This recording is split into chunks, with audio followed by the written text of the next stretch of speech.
Vous aimez la politique, ça tombe bien, nous aussi. On est effectivement à mi-mandat du président de la République et on va s'intéresser à la politique menée depuis donc 2 ans et demi, ses conséquences au niveau local et pour les organismes. Et je vais tout de suite demander à Nathalie Appéré, Yann Brossat, Dominique Estrosi-Sassone, Olivier Klein et Richard Lioger de venir me rejoindre à cette tribune. Sous vos applaudissements, s'il vous plaît.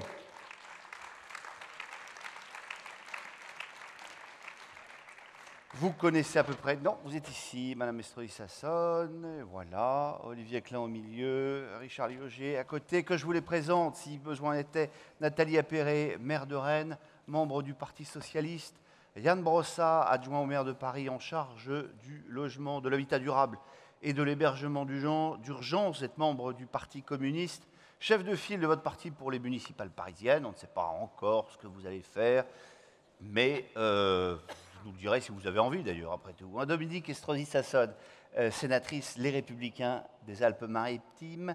Olivier Klein, alors, particularité, une étiquette à géométrie un petit peu variable. Bon, en tout cas, maire de Clichy-sous-Bois, président de l'ANRU. Donc, si j'ai bien compris, vous avez toujours l'étiquette Parti Socialiste, soutenu par la LREM, et tant mieux pour vous. Et à côté de vous, Richard Lioger, député La République En Marche de Moselle, candidat à la mairie de Metz. J'ai lu ça dans le Républicain lorrain ce week-end. Soyez les bienvenus. Je vais tout de suite me tourner vers vous, Richard Lioger, parce que vous représentez le président de la République, le gouvernement, l'exécutif, la majorité. Vous allez peut-être avoir fort à faire. Je vous signale que vous continuez, vous, à m'envoyer des bonnes questions par SMS 07 57 91 19 71. Elles arrivent sur cette tablette. Je suis impatient de les lire. Comment est-ce qu'on peut caractériser l'ambition actuelle de la majorité en matière de logement social? Question toute simple. Hein. Écoutez, il y a une chose que vous avez oubliée, si je peux me permettre. Bonjour à tous d'abord et à mes collègues qui sont ici présents. C'est que j'ai été avec Madame Estrosi-Sassone, rapporteure de la loi Elan, et qu'à l'intérieur de la loi Elan, effectivement, il y avait un certain nombre de choses qui d'ailleurs nous avaient un petit peu opposés tout au début avec le monde du logement social.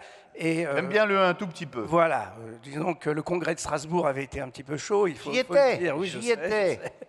Et que, bon, depuis, il y a eu un certain nombre de négociations avec, non pas le président de la République, mais notamment Julien de Normandie, qui, je pense, vont dans le bon sens, en tout cas de mon point de vue. Donc vous demandez le but du président de la République, je dirais, c'est construire mieux, construire plus, et évidemment, c'est à la fois du logement en général et du logement social en particulier, et faire en sorte aussi de développer, j'en parlerai peut-être tout à l'heure, 2 priorités au PLF, à savoir le logement d'urgence et le logement intermédiaire, d'intermédiation, pardon, pas intermédiaire, mais d'intermédiation pour les personnes les plus en difficulté.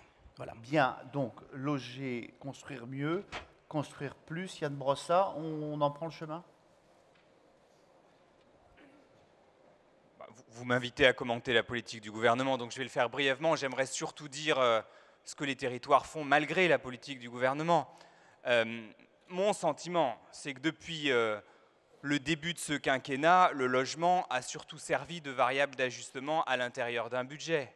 Et c'est d'ailleurs l'un des budgets qui a subi les coupes les plus importantes depuis qu'Emmanuel Macron est président de la République, notamment avec les baisses successives des APL qui ont été réalisées. Mais ce qui me frappe quand même, malgré tout, et je voudrais signaler ce point, c'est que malgré l'ensemble de ces contraintes, en dépit de toutes ces contraintes, notamment budgétaires, on a des territoires qui se battent et qui se battent avec beaucoup d'énergie pour développer le logement social, au-delà d'ailleurs des clivages politiques traditionnels. Et ça, je pense que c'est un élément extrêmement important. Et l'idée qu'on a de plus en plus besoin d'avoir du logement social dans les territoires en zone tendue est une idée qui gagne du terrain. J'ai encore vu les derniers sondages qui montrent qu'une très grande majorité de Français est par exemple acquise à la loi SRU et à l'idée qu'on a besoin d'avoir un taux minimal de logements sociaux dans chaque commune pour loger des familles, des classes moyennes, ceux et celles qui font tourner les villes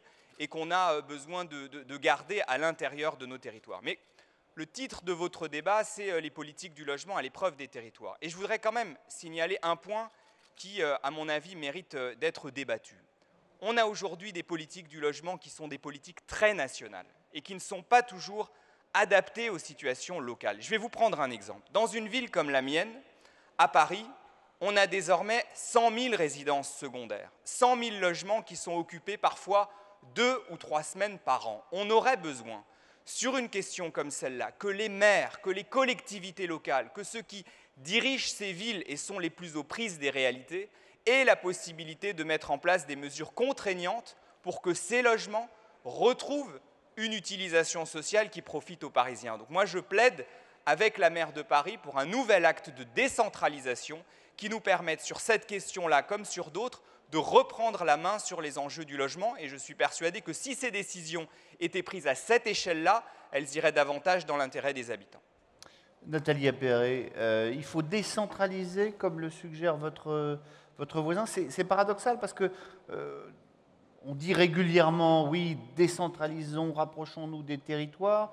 Et puis souvent on dit après, attendez, le permis de construire, peut-être que ce n'est pas le maire qui est le mieux placé pour l'avoir. Il faudrait peut-être avoir une vraie politique globale. Que fait l'État? Où se trouve le bon... Où mettre le curseur?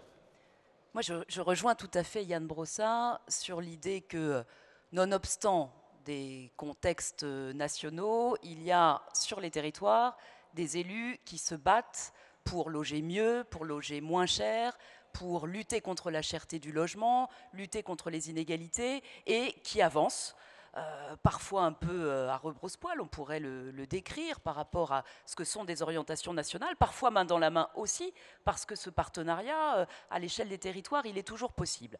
Sur la question précise, décentralisation ou pas, moi je dois avouer qu'on est parfois nous-mêmes, élus locaux, porteurs d'un peu d'ambiguïté sur ces questions de décentralisation. Et d'ailleurs, vous l'avez décrit, c'est-à-dire qu'on est tous extrêmement décentralisateurs et convaincus que quand on fait, on essaie de faire au mieux. Ce n'est pas toujours parfait, mais on essaie de faire au mieux et convaincus qu'on a besoin un peu d'air, qu'on a besoin d'avoir de la souplesse et de l'adaptation territoriale.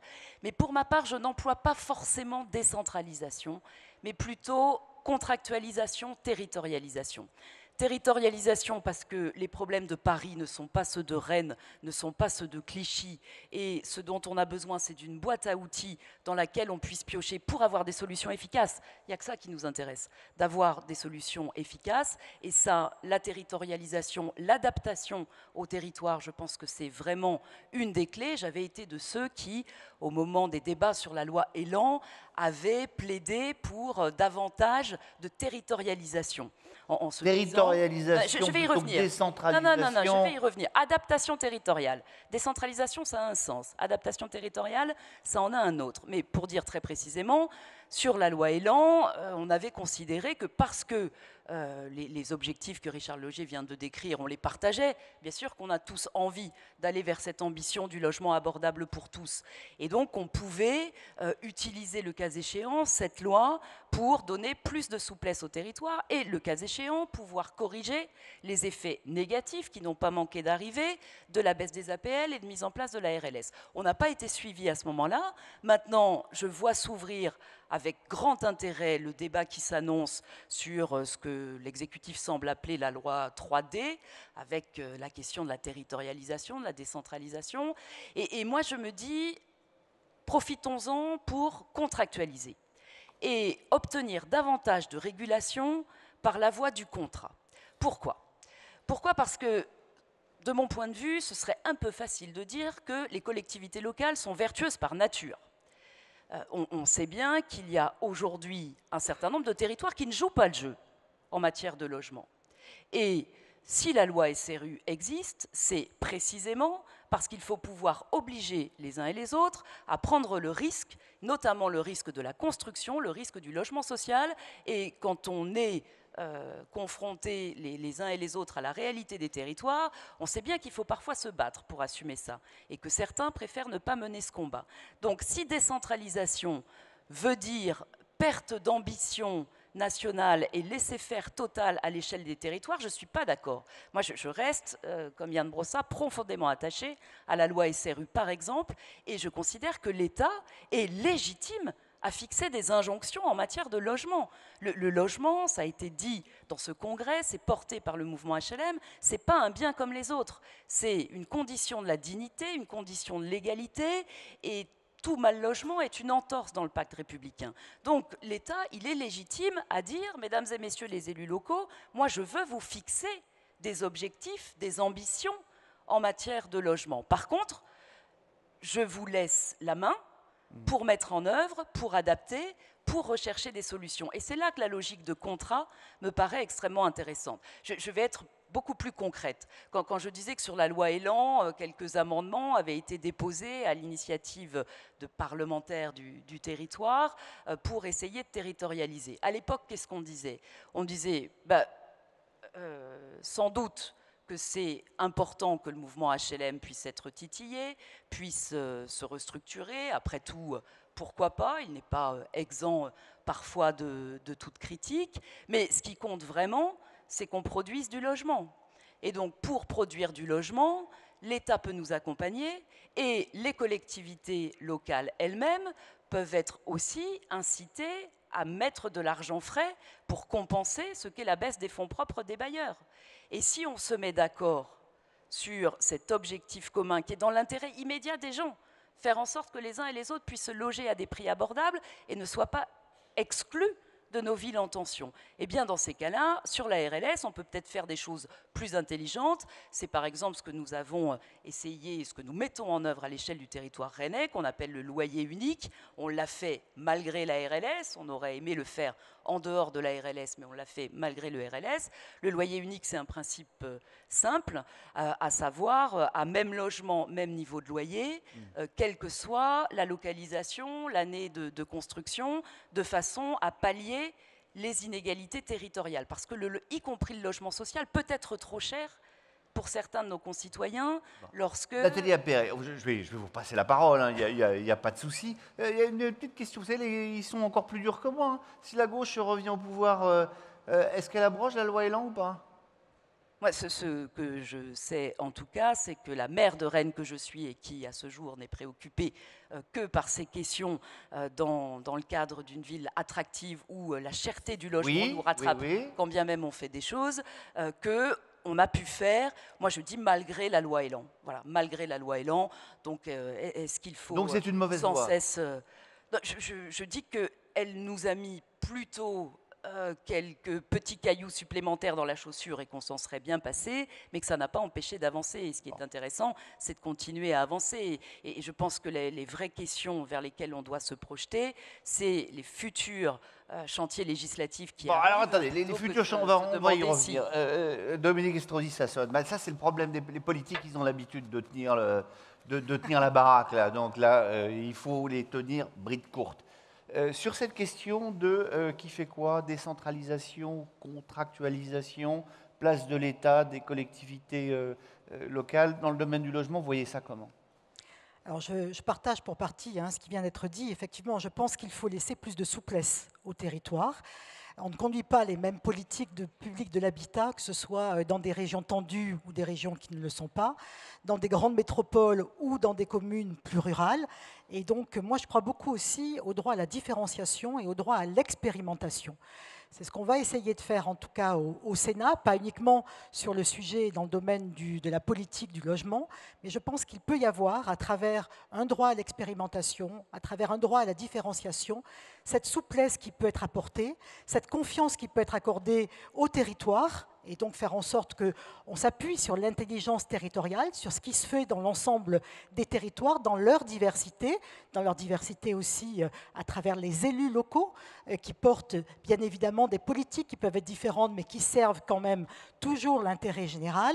Et donc plutôt que de parler de décentralisation, même si on nous annonce effectivement ce nouvel acte 3 de la décentralisation, je pense effectivement qu'il faut peut-être plus parler de politique délocalisée au niveau du territoire, de l'habitat, mais encore une fois, je ne suis pas convaincue que l'État soit amené à complètement lâcher la main des territoires. Et je crois aussi à une certaine régulation de l'État.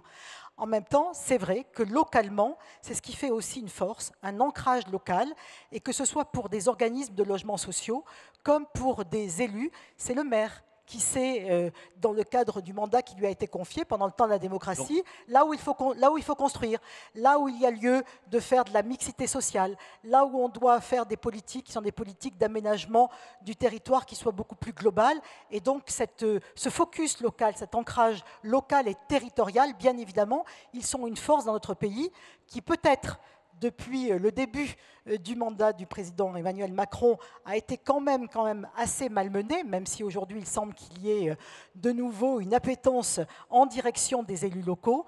Mais je crois effectivement d'abord à cette intelligence territoriale, mais que l'État doit continuer à réguler et à donner une ligne directrice. On est en plein dans le en même temps, là. C'est en même temps le local, en même temps l'État. Oui, et vous, à droite, la loi Elan, vous en faites quoi si vous revenez au pouvoir? Alors, moi, je pense qu'il n'y aura pas lieu d'abroger la loi Elan, parce que moi-même, je l'ai dit, en ma qualité de rapporteur au Sénat, il y a des choses qui allaient dans le bon sens.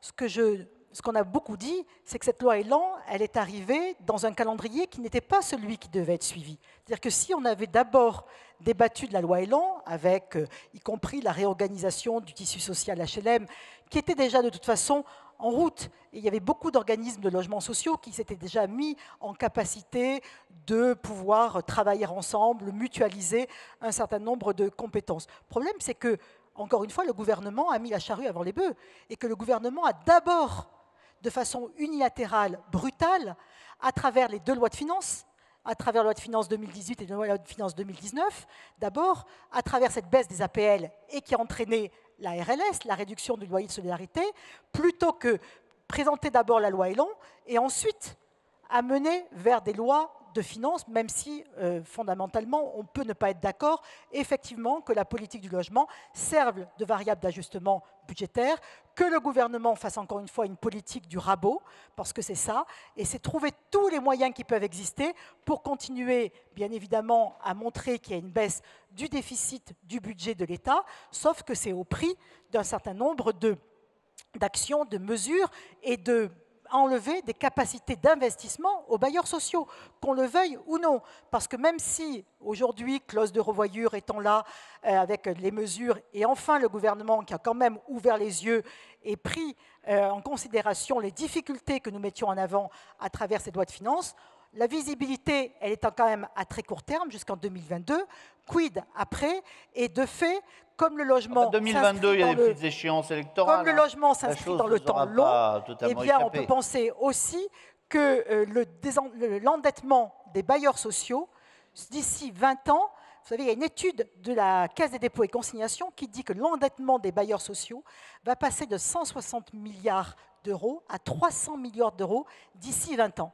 Eh bien voilà, ça c'est aussi une des conséquences, même si elle est sur le long terme, des mesures qui ont été prises par le gouvernement. On va y revenir parce qu'évidemment on va parler du nerf de la guerre et du financement, mais puisqu'on est parti sur cette question de décentralisation, c'est intéressant d'avoir l'avis du président de l'ANRU. Qui doit faire quoi?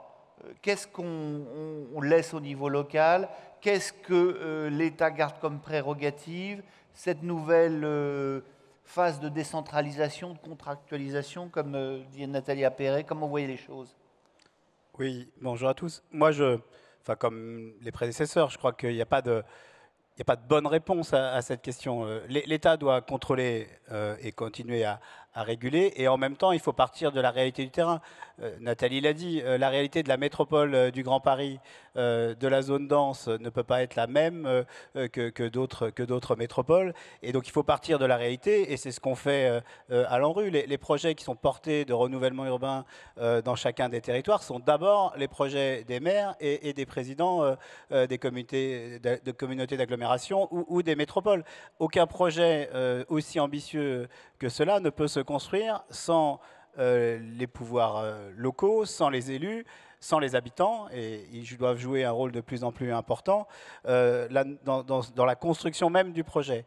Après, l'action publique doit réguler, surveiller. La loi SRU est un bon exemple. Hein. La métropole du Grand Paris, on n'a pas été capable de finaliser notre programme métropolitain de l'habitat et de l'hébergement.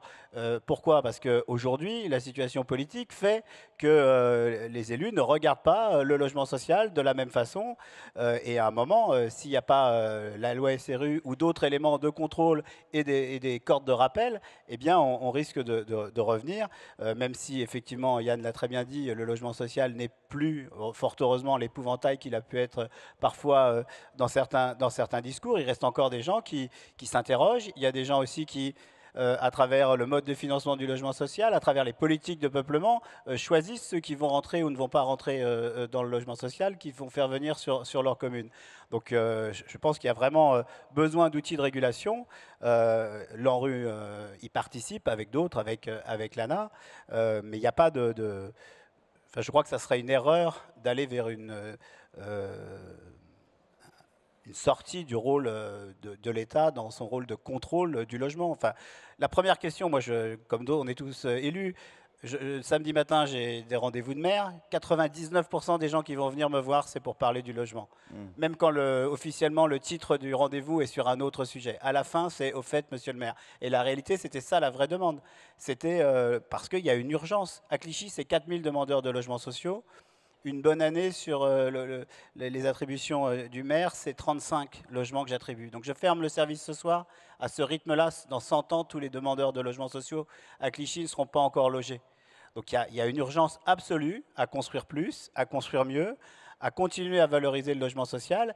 Et ça, s'il n'y a pas une autorité, et c'est l'État qui doit jouer ce rôle de régulation, je pense qu'on risque de à nouveau reculer.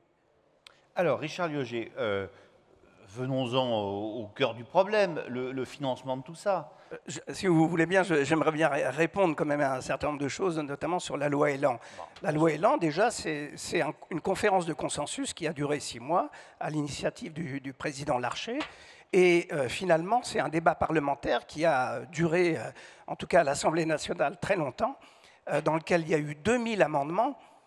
Je crois que c'est à peu près la même chose au Sénat, et une CMP conclusive. C'est-à-dire que malgré tout, on est arrivé... Ce qui ne veut pas dire quand même que tout le monde est d'accord. Non, bien sûr. Mais je voudrais rappeler un certain nombre de choses. Un, on n'a pas touché à la loi SRU, alors qu'il y avait énormément de personnes, à droite et à gauche d'ailleurs, qui demandaient qu'on y touche. Et ensuite, on a fait la possibilité pour les maires de Lille et de Paris de blocage des loyers, que vous demandiez, et aussi un accord avec Airbnb qui permet à la plateforme de bloquer au bout de 150 jours les locations dans les zones tendues, puisque vous parliez tout à l'heure de logements qui étaient effectivement... Donc on a choisi une autre méthode que celle de la législation, quelquefois, c'est effectivement d'engager avec les partenaires, et il y en avait beaucoup ici pendant la conférence de consensus, un grand débat, et ensuite, effectivement, d'arriver à quelque chose qui est la loi Elan, avec ses défauts et ses qualités, et puis dire, effectivement, et rappeler ce que vous avez dit tout à l'heure, et on est complètement d'accord. J'ai été premier adjoint d'une métropole pendant 10 ans, en charge de l'urbanisme en plus. Je sais l'importance, je dirais, des élus locaux et des collectivités locales, et on est tout à fait d'accord, et je pense qu'on prendra en compte cette dimension très fortement dans la future loi que vous avez effectivement citée tout à l'heure. Bon, ça voulait réagir et on... Deux mots. D'abord, excusez-moi, mais enfin, on va quand même pas se mettre à plat ventre parce que vous n'avez pas supprimé la loi SRU, que même la droite n'a pas supprimée quand elle était au pouvoir, alors même qu'elle s'y était opposée de manière extrêmement farouche. Heureusement que vous n'avez pas touché à la loi SRU. Ensuite, je voudrais revenir sur la question de la décentralisation pour qu'on s'entende bien. Moi, je suis d'accord avec l'idée qu'on aurait besoin que l'État régule. Simplement, je vais prendre l'exemple concret de ma ville. 1 400 000 logements. Sur ces 1 400 000 logements, 100 000 logements vides, 100 000 résidences secondaires, 30 000 logements qui sont loués toute l'année sur Airbnb. C'est-à-dire qu'on a 17% de nos logements, qui sont donc des logements privés, et qui n'ont pas d'utilité sociale, puisqu'ils sont soit vides toute l'année, soit vides les 3/4 de l'année. Or, les outils de régulation pour limiter les résidences secondaires, pour limiter la vacance des logements, pour lutter contre Airbnb, sont tous des dispositifs qui dépendent de l'État. Est-ce que l'État a régulé utilement, a mis en place des outils efficaces pour lutter contre ce phénomène. Absolument pas. Donc moi, je suis pour un État régulateur, simplement je constate qu'aujourd'hui, l'État ne régule pas de manière efficace. Vous avez évoqué notamment la question des locations Airbnb. Enfin, franchement, dans aucun pays au monde, on permet que des gens louent sur Airbnb jusqu'à 120 jours par an. À Amsterdam, c'est 60 jours. À Berlin, c'est 60 jours. À Barcelone, c'est 30 jours. On a quand même aujourd'hui une législation dans ce domaine qui est plus laxiste que dans tous les grands pays du monde qui parfois sont considérés comme beaucoup plus libéraux que nous. Donc je pense que sur ces questions-là, sur la question de la régulation dans le parc privé, si on confiait davantage de responsabilités aux maires, on aurait des politiques qui seraient beaucoup plus régulatrices que celles qui sont menées actuellement par l'État. Voilà ce que je voulais dire en parlant de décentralisation. Bien. Venons-en au gros sous. L'affaire des APL, 800 millions qui sont pris au logement social. Est-ce que vous pensez qu'on peut construire plus et mieux, pour reprendre votre expression, en réduisant ainsi les cordons de la bourse du logement social? Alors, je vais répéter ce que je répète depuis 3 ans, sur cette question des APL. C'est-à-dire que l'esprit du gouvernement, c'est de passer de l'aide à la personne à l'aide à la pierre. C'est-à-dire qu'effectivement, et là je vous l'accorde, la manière de diminuer les APL a été un petit peu violente. Et cette diminution... C'était quoi? C'était une connerie?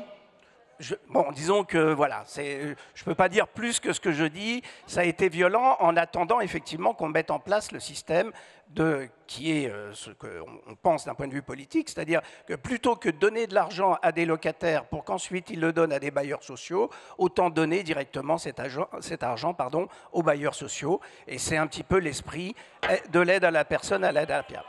Voilà, donc... par rapport... Si vous voulez, attendez, si vous voulez protéger, vous avez le droit, mais envoyez des questions, voyez, je me fais votre relais, etc. C'est plus utile que les broncas. Et on s'écoute. Ça ne sert pas à grand-chose, excusez-moi, mais bon... Voilà, donc effectivement, c'est un peu l'esprit dans lequel on s'est mis. Donc il y a effectivement un certain nombre de dispositifs qui permettent, à travers Action Logement et à travers la Caisse des dépôts, d'aider les bailleurs sociaux. En même temps, on a demandé aux bailleurs sociaux de se regrouper. Je pense que sur les territoires, en tout cas ceux que je connaisse, ces bailleurs sociaux commencent à se regrouper. Donc je pense qu'on a engagé effectivement la réforme des bailleurs sociaux que nous voulions faire avec cet état d'esprit général. Olivier Klein, compte tenu de cette politique, on pourra construire plus et mieux? Je vais répondre comme président de l'ANRU dans une situation qui est... Vous répondez comme vous voulez. Non, mais parce que évidemment, ça met l'agence, ou ça a mis l'agence dans une situation paradoxale. Parce qu'en même temps, le gouvernement décide, et c'est une excellente décision, elle était nécessaire, sinon on ne pourrait pas accompagner les projets, de doubler le financement de l'ANRU après la première décision de François Hollande de rajouter 1 milliard à la fin du quinquennat, et ensuite doubler, passer de 5 à 10 milliards avec les efforts d'Action Logement et de l'Union sociale de l'habitat. Et en même temps, et ça nous a permis de travailler avec les élus qui sont présents autour de cette table sur comment on fait pour relancer la machine de l'ANRU, voir que les projets démarrent. Je crois que quand je suis devenu président de l'ANRU, il n'y avait quasiment que le projet de Rennes qui était validé. En plus, il se trouve que Valérie était à Clichy-sous-Bois quand elle continuait à négocier son projet par téléphone. Mais il y avait vraiment cette nécessité. S'il n'y avait pas eu le doublement, on ne pouvait rien faire. On ne pouvait pas atteindre l'ambition. Et aujourd'hui, on voit que ça a marché. On a réfléchi avec les élus, avec les bailleurs, avec tout le monde sur cette relance de l'agence. Et ça marche. On est ce matin, je crois, à 300 projets validés, plus de 7,5 milliards d'euros engagés, et des projets qui ont démarré, des démolitions, des constructions. À Clichy, j'ai un premier immeuble qui a été livré, un immeuble qui va être démoli. À Meaux, il y a une démolition, une implosion, je crois, ce week-end. Et en même temps, on avait la décision de la baisse de l'APL et la RLS qui était... d'une certaine manière, une forme de coup d'arrêt à une décision juste et bonne du doublement de l'ANRU. Donc il a fallu pour l'ANRU travailler, mais le métier de l'ANRU, c'est pas de compenser les baisses de fonctionnement de l'État. Donc il a fallu, et je crois qu'on le fait bien avec l'ensemble de nos partenaires, voir comment cette décision ne remettait pas en cause l'ambition des projets, accompagner les bailleurs, notamment en majorant les démolitions, en passant à la possibilité pour les bailleurs les plus en difficulté de passer à 100% de subventions pour les démolitions. Donc il y a forcément à un moment, d'abord évidemment pour mener des projets aussi importants, besoin de bailleurs sociaux plus forts, plus attentifs à leur patrimoine passé, présent et à venir, et à trouver des solutions à des décisions qui, à un moment, pouvaient remettre en cause les ambitions et même être dans une forme de paradoxe entre le doublement de l'ANRU et des décisions, notamment sur les APL et la RLS, qui étaient difficiles à faire comprendre et à porter. Je crois que l'ANRU, dans sa mission, avec l'ensemble de ses agents, a su répondre et à accompagner les bailleurs dans cette période. Nathalie Appéré, finalement, on est 2 ans après le congrès de Strasbourg, dont on se souvient, cette affaire de baisse des APL, ce lancement de la politique du logement du gouvernement. Est-ce qu'il y a vraiment eu un coup de frein sur le logement social, finalement? Les chiffres sont là. Et ce qu'on avait précisément dénoncé et décrit, je suis au regret de constater que ça s'est produit. Ça s'est produit par ce qu'a été réellement une diminution des fonds propres des bailleurs. Et Richard Loger me le pardonnera, mais de ce point de vue, quelques mesures d'accompagnement n'auront pas permis d'endiguer cette diminution des fonds propres. Et ça s'est traduit aujourd'hui par une baisse de la construction manifeste, et y compris sur un territoire comme le nôtre qui a à Rennes une tradition de régulation forte et d'intervention forte en matière de logement social, je suis au regret d'avouer que nous ne tenons pas nos objectifs, y compris nos objectifs PLH contractualisés depuis longtemps. Pourquoi ?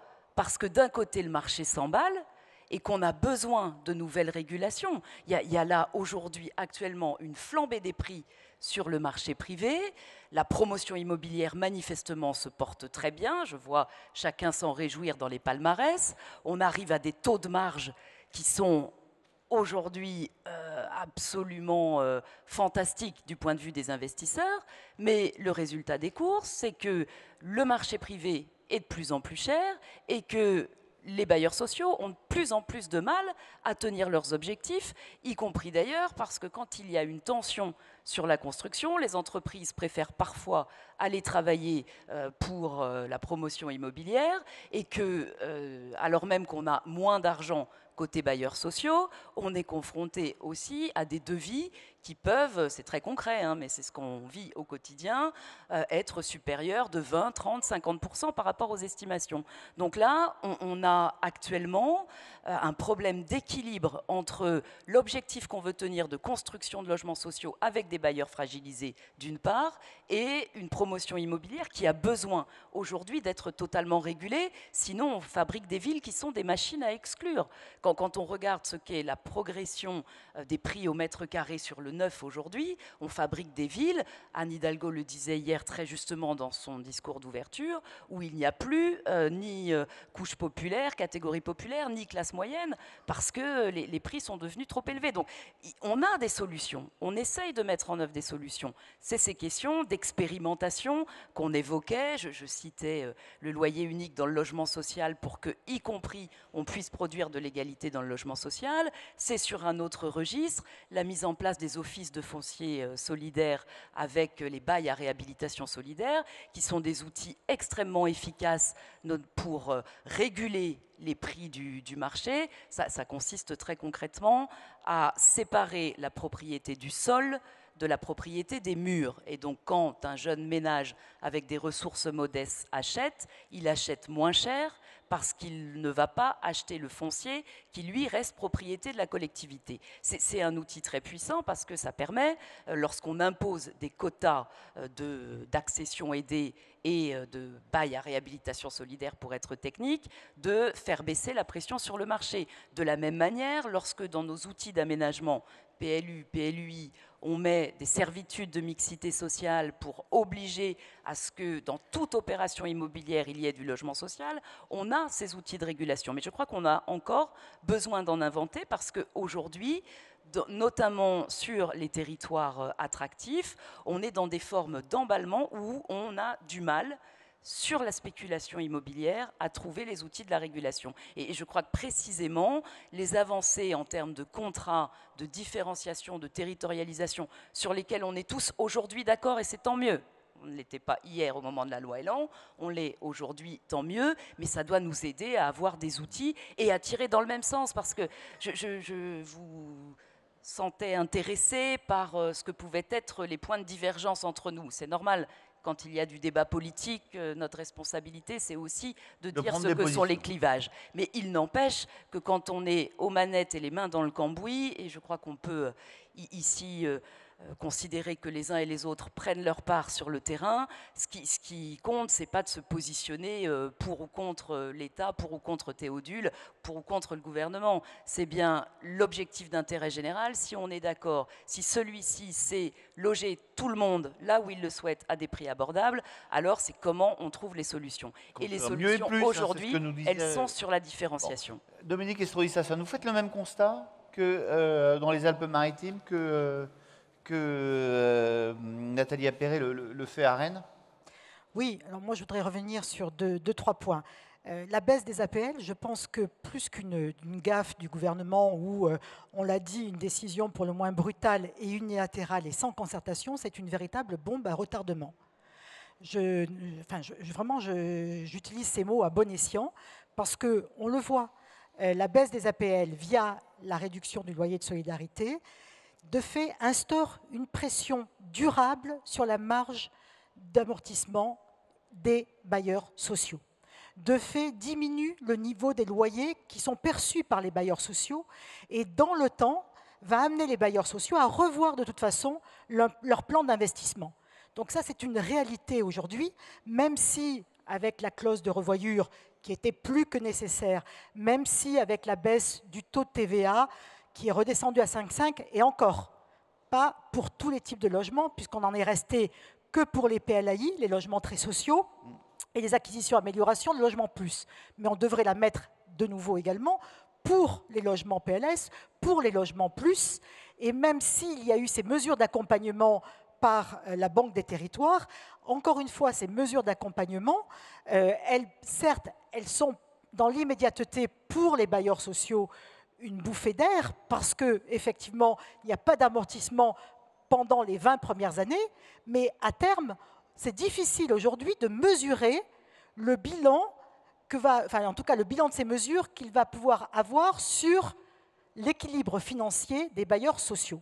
Et je rappelais l'enquête et les résultats de cette enquête de la CDC qui sont malheureusement très parlants si on se projette sur du long terme, c'est-à-dire à 20 ans, mais c'est ça aussi au niveau de la politique du logement. Donc vraiment, je pense que cette baisse des APL et cette réduction du loyer de solidarité, alors est-ce que ça deviendra quelque chose de pérenne, puisque là on a une visibilité à court terme jusqu'en 2022, mais moi j'ai le sentiment que ça sera difficile, une fois que cette RLS a été mise en place, de revenir. J'espère effectivement, parce que je pense qu'il est vraiment immoral de faire financer les APL par les loyers des locataires. Je le pense sincèrement. Je pense que c'est une mesure qui met à mal le pacte républicain, et c'est une sénatrice de droite, mais bon, voilà, qui aussi connaît bien son territoire et qui voit dans son territoire comment les choses se passent, dans une grande ville comme la ville de Nice, dans la métropole Nice-Côte d'Azur, dans un territoire où le foncier est non seulement rare, mais il est surtout très cher, très cher, et que si on n'arrive pas à mettre en place une régulation des prix du marché de l'immobilier qui ne se fait pas de façon naturelle. C'est la raison pour laquelle on a mis en place les uns et les autres des chartes de partenariat privé-public qui permettent de réguler ces prix du marché de l'immobilier dans la vente en VFA, dans les ventes en matière d'accession sociale à la propriété, d'accession à coût maîtrisé, parce que c'est vraiment un vecteur qui permet effectivement de réamorcer le parcours résidentiel. On voit qu'on a besoin de ces expériences qui sont faites localement, qui sont faites territorialement, et qu'aujourd'hui, eh bien, si on n'a pas ces outils-là, on peut aller dans le mur. Et moi, ce qui m'a beaucoup choqué dans la loi Elan, et j'ai eu l'occasion de le dire, c'est que sur la loi qui se voulait être la grande loi sur le logement de ce quinquennat d'Emmanuel Macron, et entre parenthèses, c'est vrai qu'on a besoin aussi de stabilité et de lisibilité, et arrêtons avec toutes ces lois qui se succèdent les unes aux autres, qu'on n'a même pas commencé à mettre en œuvre qu'une nouvelle loi arrive, sauf que quand même dans la loi Elan, le titre c'était bien « Construire mieux, plus et moins cher ». Bon là, c'est quand même un défi qui n'est pas atteint, parce que si on veut construire aussi moins cher, la rénovation de l'existant dans le parc social, la rénovation thermique, les logements pour qu'ils soient moins énergivores et la construction de logements neufs, je suis désolée, mais ça demande plus de capitaux. Et donc, on a aussi derrière le risque d'avoir cette financiarisation du financement du logement social. Même si aujourd'hui le gouvernement s'en défend, on peut considérer aussi qu'à un moment donné, des investisseurs internationaux interviendront en capital dans le logement social français. Et là, je pense qu'il faut être extrêmement vigilant. Eh bien, dans la loi Elan, rien ou pratiquement rien n'était en relation avec ce qui est la pierre angulaire de toute politique du logement, parce que c'est la matière première du logement, le foncier. Rien sur le foncier. Alors, 3 articles sur le foncier, alors qu'on sait très bien qu'aujourd'hui, l'envolée des prix du foncier dans l'ensemble de nos territoires et que c'est le foncier qui dicte le prix. Et tant qu'on ne sera pas en capacité de mettre en place véritablement des moyens pour avoir une mobilisation du foncier, de véritables stratégies foncières qu'on peut les uns et les autres mettre en place dans nos territoires, mais qui ont quand même des limites, tant que véritablement on n'arrivera pas à une maîtrise foncière, eh bien on sera aussi confronté à des problématiques en termes de construire plus, mieux et moins cher. Bon, Richard Liogé, vous venez d'entendre à gauche Nathalie Appéré, à droite Dominique Estrosi-Sassone. Vous faites aussi pas mal allumer là, les questions des aides à la pierre en 2023, quid des APL versées pour les logements du parc privé. Comment le gouvernement peut-il privilégier l'aide à la pierre en la supprimant et la vente des HLM? Elle sabote discrètement mais sûrement les politiques locales de l'habitat. Comment sortir de l'impasse? Enfin voilà, donc il y a plein. Ce que nous a dit Nathalie Appéré, c'est qu'on ne tient pas les objectifs. D'abord, la loi Elan, elle a été votée il y a 1 an. On a mis en place un comité de suivi, donc on va laisser le travail qui est fait, d'ailleurs avec mon collègue Thibault Bazin, qui est député LR. Nous avons sorti un rapport sur le suivi des décrets et des ordonnances de la loi Elan pour essayer de faire en sorte qu'effectivement tout ça ne se perde pas dans les limbes administratives comme quelquefois certaines lois n'ont pas de décret d'application. Donc on est en train de faire de manière, je dirais, transversale un suivi de cette loi. Effectivement, il y aura des correctifs. Si le constat absolument catastrophique que vous venez de dresser a lieu, je pense que le gouvernement réagira à ce moment-là. On est dans un état d'esprit, je l'ai répété tout à l'heure, de passer de l'aide à la personne à l'aide à la pierre. Il y a des investissements qui sont quand même assez colossaux, qui sont demandés à Action Logement et à la Caisse des dépôts. Il y a une restructuration du mouvement HLM dans lequel vous êtes tous impliqués. Donc on va laisser effectivement les choses se faire et regarder, essayer de juger. Je voudrais dire par rapport à la question du foncier, vous avez bien raison de dire que c'est un problème. D'abord, le foncier, il est souvent en propriété privée, mais même dans le cas, justement, la loi Elan permet à un propriétaire privé, lorsqu'il vend à un bailleur social, d'être complètement exonéré des taxes sur la plus-value. C'est extraordinaire, ça. Je veux dire, on va donner une possibilité à un propriétaire privé, ils sont extrêmement nombreux, de vendre à un prix qu'il fixera avec le mouvement HLM et d'être complètement exonéré de la plus-value sur le sujet.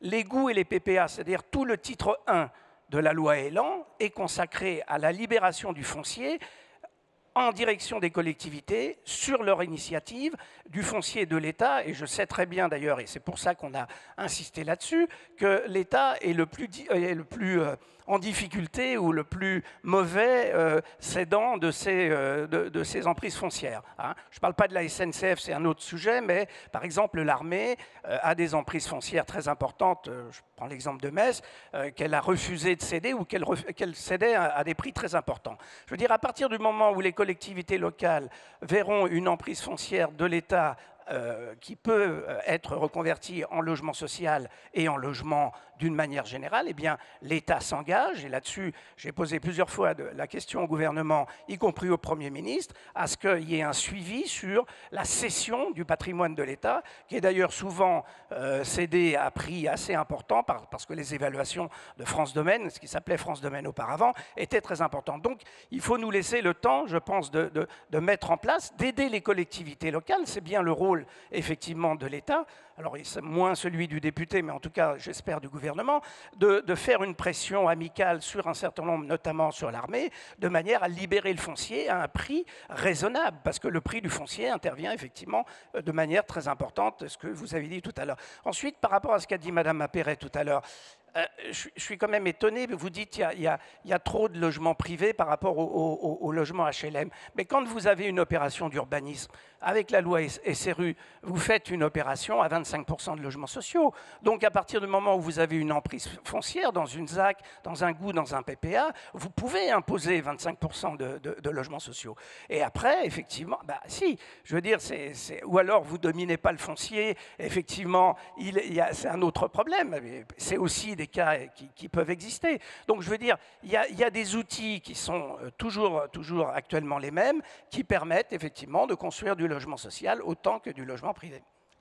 Olivier Klein, je repasserai la parole. Mais sur cette question du foncier, comment est-ce qu'on fait pour libérer du foncier pour les bailleurs sociaux et pour les autres, pour faire face à cette pénurie?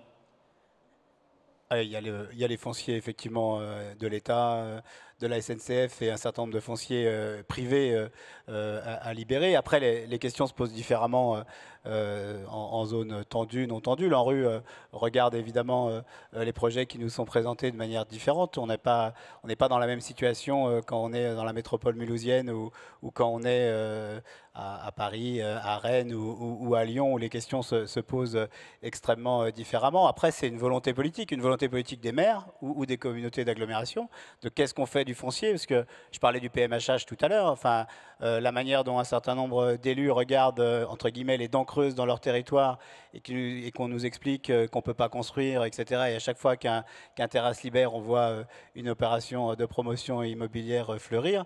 Donc il faut effectivement que les établissements publics fonciers soient à la manœuvre, soient un bras armé au service des collectivités locales qui veulent construire. Et à un moment, il faut aussi être coercitif. Enfin, les villes qui ne respectent pas la loi SRU et qui ont du foncier, enfin, moi, il m'est insupportable, dans un certain nombre de villes qui sont carencées aujourd'hui, de continuer à avoir des opérations de promotion immobilière qui ne respectent pas d'ailleurs forcément les obligations en termes de logement social dans la proposition qui est faite. Donc là, l'État régulateur, voire punisseur, doit se donner les moyens d'être plus fort, et les établissements publics fonciers doivent être aux côtés des collectivités locales, parce qu'il y a aussi un sujet, c'est le sujet de l'argent. Il faut que le foncier soit abordable. Ce que propose, enfin, ce dont a parlé tout à l'heure Nathalie sur le foncier solidaire, c'est une bonne piste. Si tant est qu'on soit pédagogue, parce que moi j'ai commencé à en parler avec les habitants de Clichy-sous-Bois, et l'idée d'être propriétaire du logement, mais pas être propriétaire du terrain sur lequel l'immeuble va être construit, c'est un vrai sujet.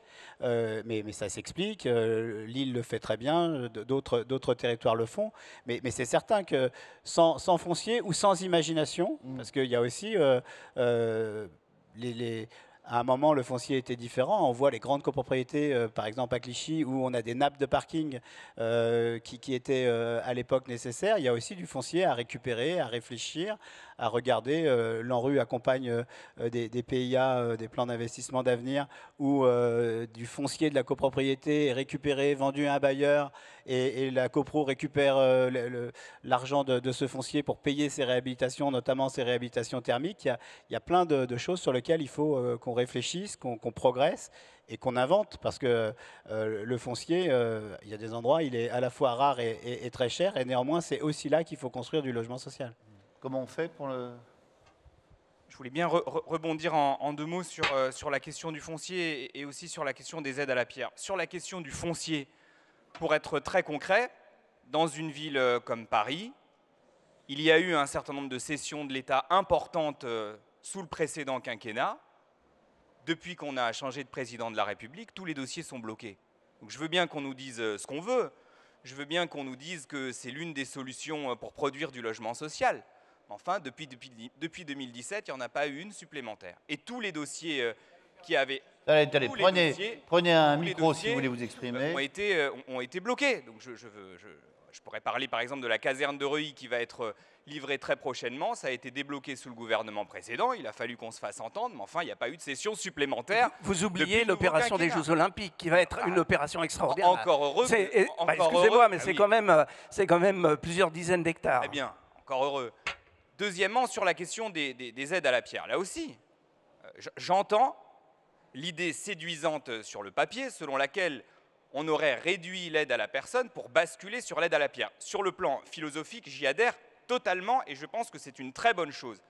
Mais enfin, concrètement, combien d'argent l'État prévoit de verser en 2020 dans le Fonds national des aides à la pierre? 50 millions d'euros. Si l'ambition du gouvernement en matière de retour de l'aide à la pierre, c'est 50 millions d'euros, il y a quand même peut-être quelques questions qu'il va falloir se poser. Là aussi, très concrètement, quand la ville de Paris met 2,5 € sur un logement social, l'État met 1 €. C'est-à-dire que nous mettons 2,5 fois plus que ce que met l'État. Donc le logement social aujourd'hui, s'il est produit dans nos territoires, dans une ville comme la mienne qui est une ville en tension, c'est d'abord parce que la ville fait un effort et met de l'argent. Mais enfin, pour ce qui est de l'État, on a encore des ambitions qui restent extrêmement modestes. Richard Lioger. Juste par rapport à la question de l'aide à la pierre, notre bras armé, c'est la Caisse des dépôts, vous le savez, c'est la Caisse des dépôts et c'est Action Logement qui vont effectivement rentrer, bon, je l'ai dit plusieurs fois, donc je ne vais pas encore le répéter, mais voilà, c'est le choix stratégique qui a été fait par le gouvernement. Même si la dette ne remplace jamais des fonds propres, et que je pense qu'on ne peut pas décemment parler d'aide à la pierre lorsqu'on évoque ce que sont des aides à la capitalisation ou à la gestion de la dette pour les organismes HLM. Parce que même si l'annuité est différée, même si le remboursement est différé, il y a un moment où cet argent prêté, il finit bien par être rendu et à peser lourdement et dans la durée. C'est ce que disait Dominique Estrosi Sassone sur les moyens financiers des bailleurs. Et je maintiens, alors je ne voudrais pas être prise à défaut tout à l'heure de ne pas tenir des objectifs de PLH. Je fais ça chaque matin avec, je crois, un territoire qui a sa petite tradition en matière de programmation locale de l'habitat et de maîtrise publique. Je dis simplement qu'on est dans une situation où les bailleurs ont plus de mal à sortir leurs opérations et qu'il y a eu un frein effectif du fait des incertitudes, du fait de la RLS, du fait de la fragilisation, et que, nonobstant les quelques mesures correctrices Caisse des dépôts que vous avez citées, c'est plus difficile aujourd'hui, dans un moment où, par ailleurs, la promotion privée s'emballe et où, du coup, la régulation entre les deux devient plus compliquée. Je dis cela simplement, et ce n'est pas faire aveu d'un marché qu'on aurait renoncé à réguler par ailleurs. C'est simplement un fait aujourd'hui et qui nous montre bien la nécessité de continuer à trouver des solutions. Je veux rejoindre Yann Brossa sur le fait qu'il y avait quand même malgré tout dans la loi ALUR, on a beaucoup critiqué la loi ALUR. Maintenant, on redécouvre qu'elle avait des vertus sur l'encadrement des loyers, tant mieux. Et sur la question de la cession foncière, pour le coup, ça s'était traduit par une vraie injonction faite aux différents ministères, et notamment la Défense, qui est quand même le propriétaire le plus compliqué auquel on ait à faire face dans les négociations du quotidien. C'est le plus compliqué. C'est le plus compliqué, voilà. C'est le plus compliqué pour une simple et bonne raison, qui est que les recettes allouées à la Défense ne sont pas injectées, les parlementaires savent ça mieux que moi, dans le budget général, mais sur un financement particulier des armées, ce qui fait que l'armée se conduit véritablement comme un bon père de famille soucieux de ses biens et pas forcément concourant à l'intérêt général pour pouvoir produire du logement pour tout le monde. Et donc aujourd'hui, cet élan de cession foncière de l'État est concrètement beaucoup plus difficile à ressentir Richard sur Lioger dit c'est vrai, nos territoires. Oui, je bon. pense qu'il peut, le cas échéant, en attester. Mais vraiment, si on veut aujourd'hui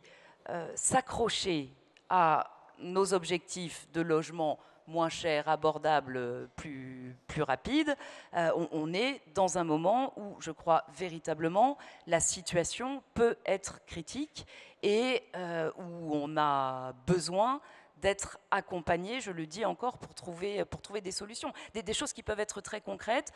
Dominique Estrosi-Sassone évoquait sur la métropole de Nice, j'ignorais que c'était mis en place, mais la manière dont, après avoir contractualisé avec les bailleurs, maintenant il va falloir que nous, collectivités, on puisse se causer aussi avec la promotion privée, dans l'intérêt de tout le monde. Moi, j'ai mis en chantier une charte de lutte contre la spéculation immobilière et par ailleurs permettant aussi de s'assurer des concertations nécessaires pour l'acceptabilité des programmes.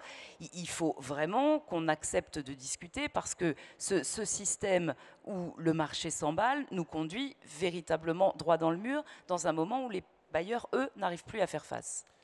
J'aimerais qu'on évoque quand même le problème du RUA, le revenu universel d'activité. On a eu quelques questions hier au président. Il va impacter très directement l'activité des organismes HLM. Où est-ce qu'on en est? Est-ce que l'exécutif a conscience des problèmes que ça risque de poser aux représentants des établissements qui sont devant vous? Alors, je ne peux pas parler au nom de l'exécutif, vous l'avez compris. Au nom de la majorité, en tout cas. Oui, oui, évidemment qu'on a conscience de ça. Et c'est des choses qui sont en préparation, en discussion. Donc, pour l'instant, c'est extrêmement compliqué de le dire, mais effectivement, les APL font partie de ce package, de cette réforme générale. Tout le monde... Quand vous voyez un peu le parcours du combattant ou la difficulté que c'est d'avoir un certain nombre d'aides sociales, de les cumuler, de ne pas les cumuler, un certain nombre de choses, et notamment d'ailleurs le prélèvement de revenus à la source permet d'avoir des APL qui sont aujourd'hui, qui correspondent exactement aux situations, aux tentées de la personne, alors qu'auparavant c'était à l'année N-2. Donc il y a un certain nombre de réformes à faire sur ce sujet, donc on est engagé là-dedans. Évidemment, on a conscience de ce que vous avez dit tout à l'heure. Le risque, il est réel, Olivier Klein? On sait que sur les prestations sociales, il y a un nombre de non-recours extrêmement important, et à tous les niveaux.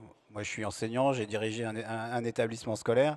Le nombre d'élèves qui avaient droit à la bourse et qui n'allaient pas la chercher, donc le non-recours, il est extrêmement important. Donc trouver des moyens que les plus fragiles aient accès à leurs droits à travers un revenu unique, c'est probablement une très bonne idée, mais il faut le faire bien. Il faut réellement que ça permette à tous d'accéder à leurs droits et que ça a été évoqué hier.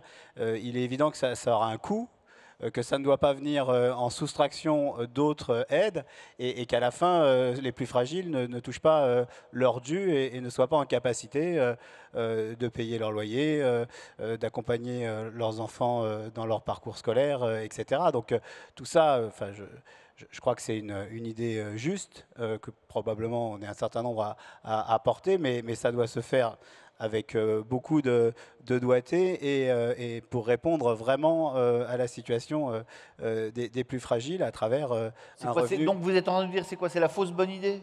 Non, enfin, un revenu unique qui permet, si on s'en donne vraiment les moyens et qu'à la fin, ceux qui en ont besoin trouvent les moyens d'exister, de se loger, de se nourrir, d'accompagner leurs enfants vers des parcours de réussite, c'est une bonne idée. Mais ça veut dire que ça aura un coût et ce coût, il est juste. Dominique Estrosi-Sassone. Le RUA, je pense que pour l'instant, c'est assez flou et c'est pour le moins contradictoire. Et le risque, quand même, c'est de voir intégrer les APL dans le RUA.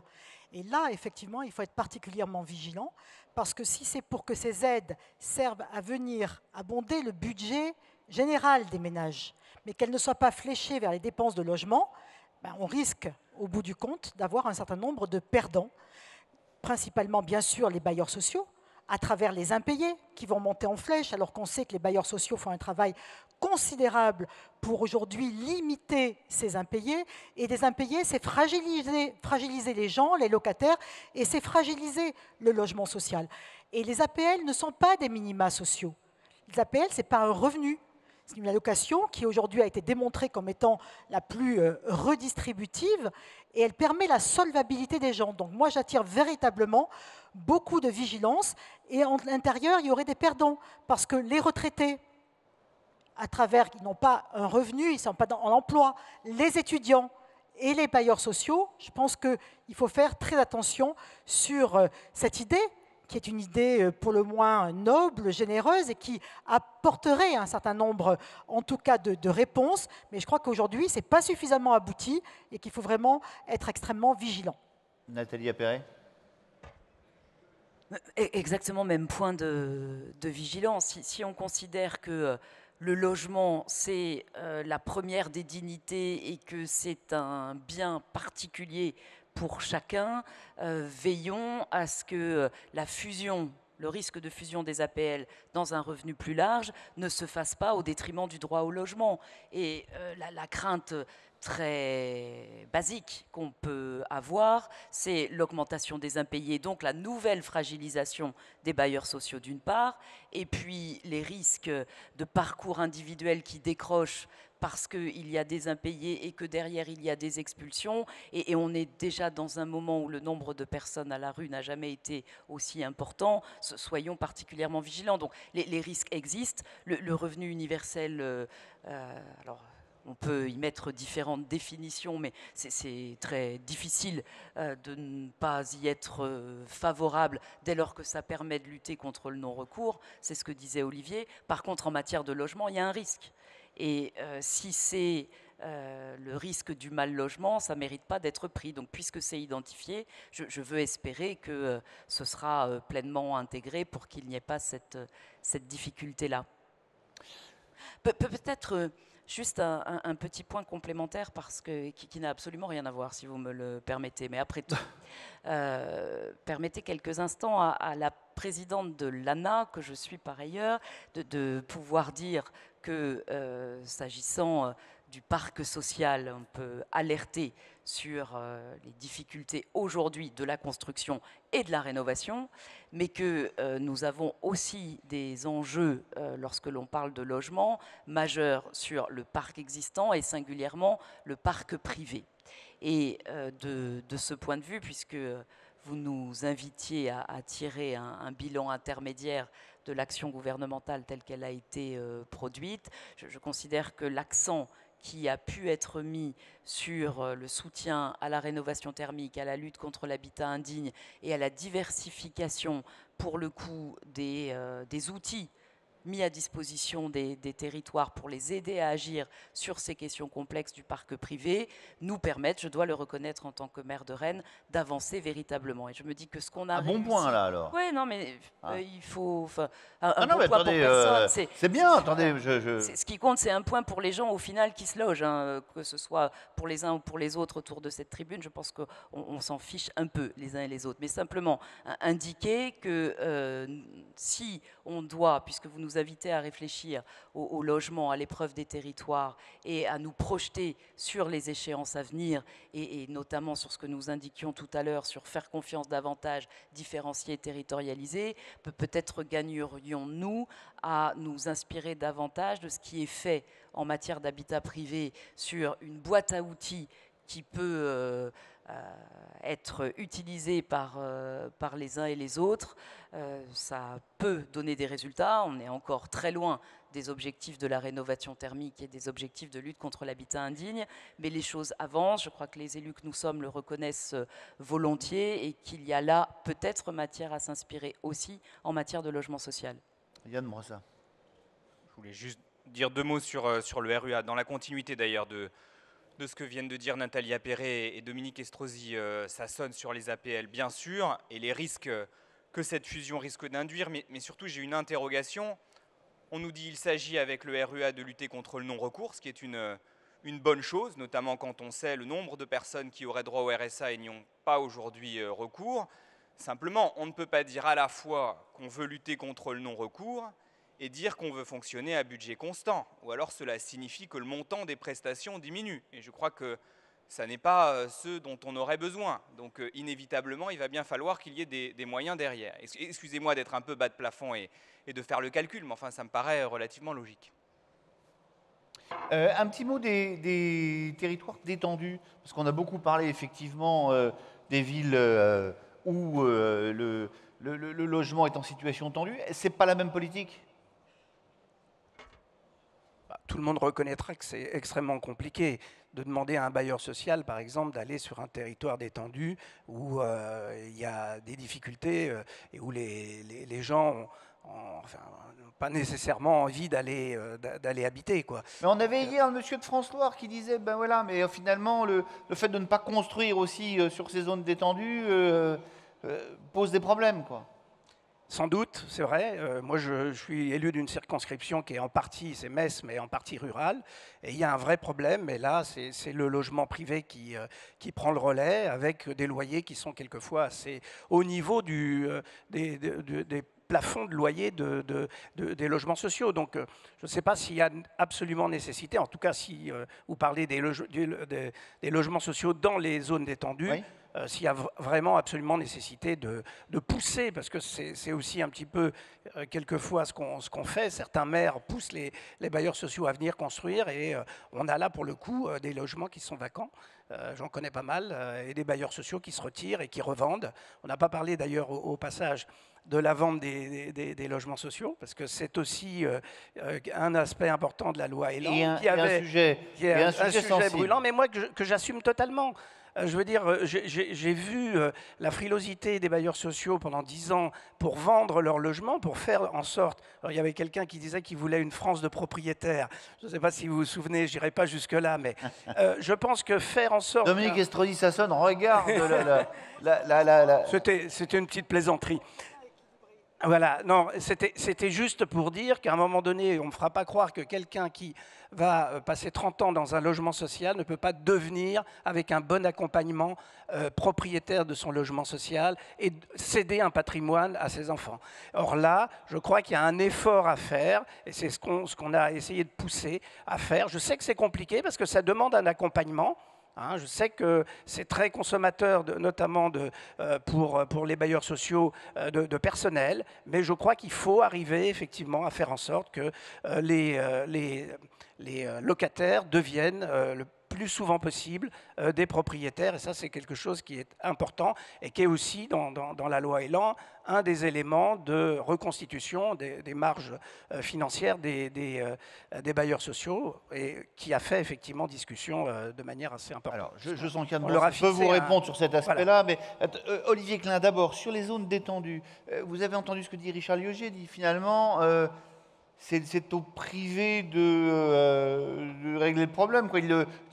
D'abord, il y a le logement social n'a pas grand-chose à faire. D'abord, il y a la en situation zone du détendue. patrimoine. Enfin, l'ANRU intervient aussi dans des zones détendues et dans des programmes de renouvellement urbain. La première des questions avant de construire, c'est d'abord dans quel état est le patrimoine. Et le boulot de l'ANRU, c'est de vérifier et d'accompagner là où les bailleurs veulent, et ça c'est une urgence et c'est une absolue nécessité, remettre le patrimoine dans un état digne d'accueillir des locataires. Après, évidemment, parce qu'on a aussi des opérations de démolition dans des zones détendues, la reconstitution de l'offre n'est pas regardée de la même manière. On ne va pas construire pour construire et effectivement créer des logements qui ne seraient pas utiles. Mais il y a une action à mener des pouvoirs publics en zone détendue pour que le logement social soit à la hauteur des gens qui y habitent. Et juste pour... Non, mais... Oui. Et pour la question de l'acquisition du patrimoine social, c'est vrai, alors le maire de Clichy-sous-Bois est un peu vacciné de la copropriété, donc il regarde ça avec beaucoup d'interrogations. D'abord parce que pour qu'on puisse devenir acquéreur de son bien, il faut en avoir les moyens. Il faut que le patrimoine soit en excellent état. Parce que, il faut avoir les moyens d'entretenir. Et il faut après avoir les moyens de payer ses charges. Enfin, donc, même si le bailleur reste présent pendant un certain temps dans la nouvelle copropriété à construire, je comprends l'envie, mais je demande que cette possibilité soit vraiment regardée avec beaucoup de prudence, sinon on est en train de créer le lieu d'intervention de l'ANA de demain. Donc voilà, l'intention est peut-être juste, mais en tout cas sur un territoire comme le mien, à ce stade, la qualité du patrimoine social, en tout cas celui qui est le plus ancien, me paraît pas être celui qui pourrait devenir la propriété, et même si je peux comprendre que les gens qui y habitent depuis longtemps peuvent s'interroger là-dessus, mais il faut aussi avoir la capacité de l'entretenir. Mais par contre, Nathalie l'a dit, mais sur l'action sur les copropriétés dégradées, qui est vraiment un enjeu majeur, on a beaucoup progressé. Ça a commencé il y a bien longtemps, et Claude Dillin avec d'autres ont été vraiment des sonneurs d'alerte sur ces sujets-là. Il y a encore beaucoup à faire. Il faut, le côté boîte à outils, je partage, parce que d'abord, les copropriétés ne sont pas toutes les mêmes, les outils d'intervention ne sont pas tous les mêmes, et en permanence, on découvre de nouveaux problèmes. À Grigny, à Clichy, à Nîmes, sur d'autres grandes copropriétés, les situations sont différentes. Ce qui est certain, c'est qu'on a besoin, et c'est probablement un bon modèle, d'être extrêmement réactif et inventif. Et ce qu'on fait sur les copropriétés avec le plan Initiative Copro peut probablement être une bonne source d'inspiration sur des moyens d'intervention nouveaux et innovants sur le patrimoine social.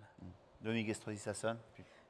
Non, juste sur les zones détendues, oui, effectivement, on ne peut pas les appréhender de la même façon et on voit bien combien il est difficile pour des bailleurs sociaux d'intervenir sur certaines zones détendues.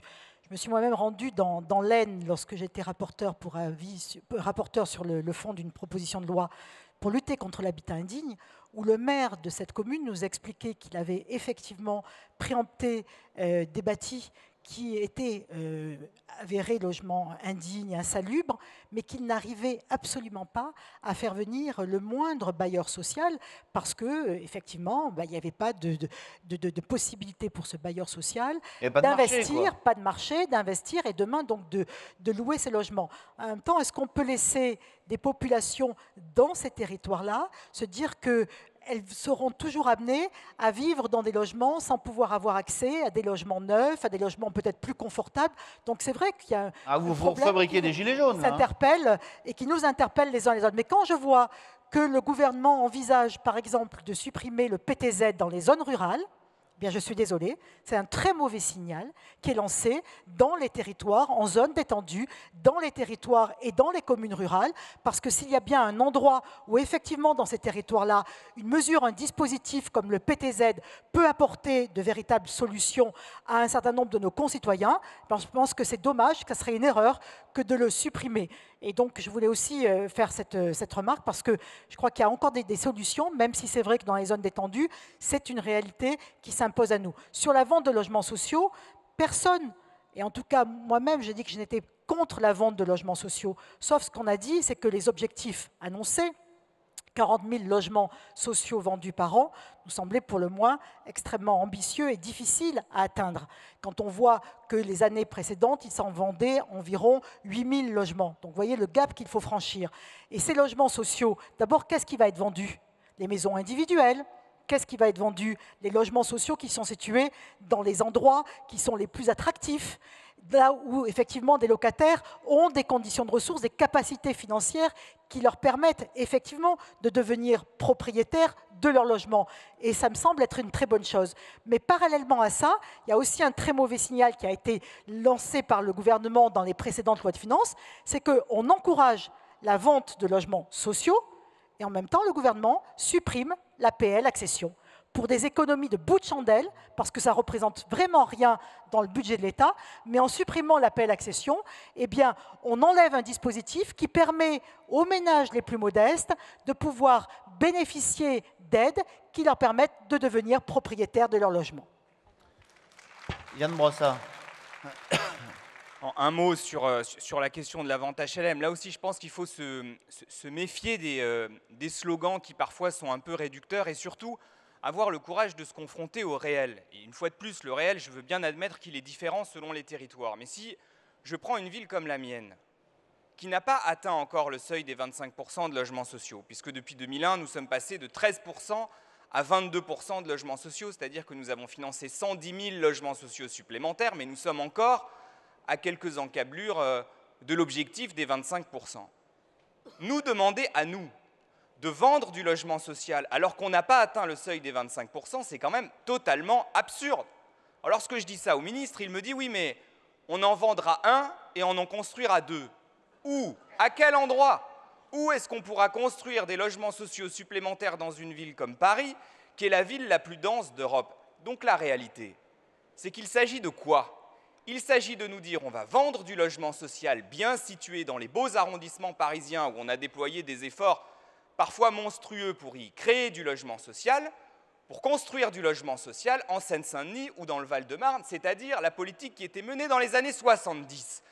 Donc je pense très sincèrement que s'il s'agit de mener une politique moderne qui correspond aux besoins d'aujourd'hui, on n'aurait pas intérêt à retrouver les travers qui étaient ceux de politique du logement qui datent d'il y a 30 ou 40 ans et dont nous constatons aujourd'hui les dérives, puisque cela a conduit à constituer des ghettos de pauvres. Donc je pense vraiment que, bien sûr, on joue sur du velours quand on dit à des locataires « devenez propriétaires de votre logement social », mais il faut faire très gaffe aux conséquences concrètes que tout cela peut avoir sur nos territoires.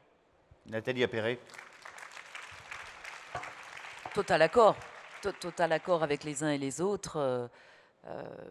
Moi, je peux dire fermement que je suis opposée à la vente de logements HLM à Rennes, pour une raison très simple, qui est celle que nous avons besoin d'encore plus de logements sociaux, que je ne vois pas bien ce que serait l'intérêt de s'en séparer, alors même que le fichier des demandeurs ne cesse d'augmenter, et des demandeurs par ailleurs de plus en plus pauvres, et qu'il faut répondre à ce besoin de logement social d'abord et avant tout. Ensuite, Olivier Klein a très bien décrit ce qu'était le risque de copropriété dégradée derrière. Yann, ce qu'était le risque ensuite d'une exportation des besoins en termes de logement. Et si on y ajoute la pensée magique, parce que là on est vraiment sur le champ de la pensée magique de un logement vendu égale 2 logements construits, on se rend compte que ça ne peut pas être la solution en matière de vente de logement social. Si on veut jouer sur de velours, il y a des outils performants qui existent. Ça s'appelle l'accession aidée. Et l'accession aidée, ça permet précisément de répondre aux besoins de ménages modestes qui veulent pouvoir acquérir leur logement. Mais si on veut permettre cela, on ne supprime pas effectivement l'APL accession. Et donc là, on est véritablement sur une espèce de slogan d'injonction de la vente HLM comme moyen de construire plus et de solvabiliser, mais ça ne résiste pas à l'épreuve des faits, à l'épreuve du réel, et en tout cas, c'est totalement inadapté à ce qu'est la réalité d'un certain nombre de territoires aujourd'hui, sans compter qu'on est quand même bien sur un patrimoine qui a été acquis par un financement socialisé, et que c'est d'abord et avant tout les locataires qui ont permis cet investissement, avec par ailleurs de l'aide publique, et quid le cas échéant des bénéfices à la revente. Comment est-ce qu'on passe d'un patrimoine financé par la société tout entière et par les locataires à un patrimoine individuel au bénéfice de quelques-uns? Et c'est tout l'enjeu aussi derrière de la financiarisation. Donc il y a une logique